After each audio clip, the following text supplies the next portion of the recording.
গরম বাতাসের আযাব আসে। এই গরম বাতাসের আযাবটা এখন আসে নাই। আমি শেষ জামার হাদিসগুলো টুকটাক গবেষণা করে মনে হচ্ছে অচিরে গরম বাতাসের একটা আযাব আসবে বিশ্বের দিকে, এবং নাসাও এটা নিয়ে গবেষণা করছে অলরেডি। সূর্যের মধ্যে অনেক রকম বিক্রিয়া হচ্ছে, তেজস্ক্রিয় বিক্রিয়া হচ্ছে ইত্যাদি, হিলিয়াম গ্যাসের অনেক বিস্ফোরণ হচ্ছে। এগুলোর ওয়েভ বা ফ্লোটা আস্তে আস্তে পৃথিবীর দিকে ধেয়ে আসবে। নবীজি বলেছেন ফালিয়ারতাকিবু ইনদা যালিকা রিহান হামরা। এই রিহান হামরা কথাটা এই হাদিসের মধ্যে আছে।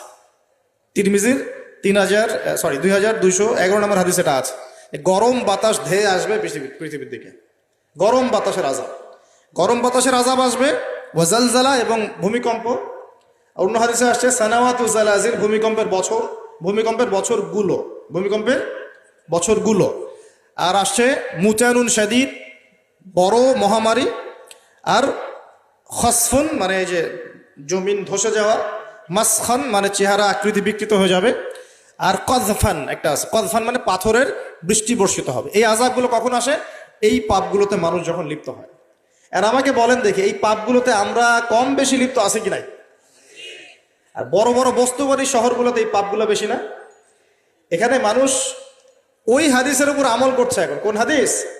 নবী সাল্লাল্লাহু আলাইহি ওয়াসাল্লামের ইন্তেকালের 80 থেকে 85 দিন আগে একটা হাদিস তিনি বলে গেছে, একদম শেষের দিকে, জীবনের শেষের দিকে।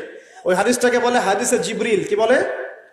নবীজিকে জিবরাইল আলাইহিস সালাম মানুষের রূপ ধরে এসে জিজ্ঞাসা করেছিলেন যে কিয়ামত কবে হবে। নবীজিকে জিবরাইল আলাইহিস সালাম মানুষের রূপ ধরে সবার সামনে জনসমক্ষে এসে জিজ্ঞাসা করেছেন কিয়ামত কবে হবে। নবীজি বলছেন মাত্র দুটো আলামত বলেছেন। কয়টা ভাই? দুইটা। একটা হচ্ছে আনতালিদাল আমাতু রাব্বাতুহা, দেখবে যখন দাসী মনিবকে জন্ম দিচ্ছে।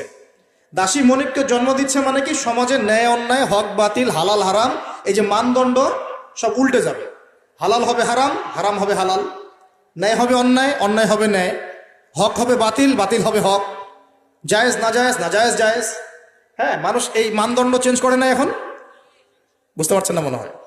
এখন সমাজে সত্য মিথ্যা, ন্যায় অন্যায়ের মানদণ্ড কি কোরআন সুন্নাহ এখনো টিকে আছে?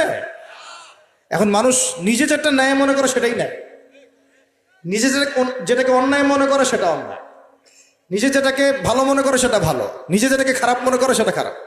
আল্লাহ যেটাকে হালাল করে দিয়েছেন মানুষ হারাম করে নিচ্ছে, আল্লাহ হারাম করে দিয়েছেন মানুষকে হালাল করে নিচ্ছে। হচ্ছে কি না এগুলা? তো এই যুগ চলে আসে নাই যে দাসী মনিবকে জন্ম দিচ্ছে না? মানে মানদণ্ড উল্টে গেছে। আমার কথা কি বুঝতে পারেন? মানদণ্ড উল্টে গেছে। জিনিস ভালো মন্দের, ন্যায় অন্যায়, হক বাতিলের মানদণ্ড উল্টে গেছে। বলেন তো সত্য মিথ্যার মানদণ্ড কি? আমার বুদ্ধি না আল্লাহর ওহী? কোনটা? সত্য মিথ্যা, ন্যায় অন্যায়, হক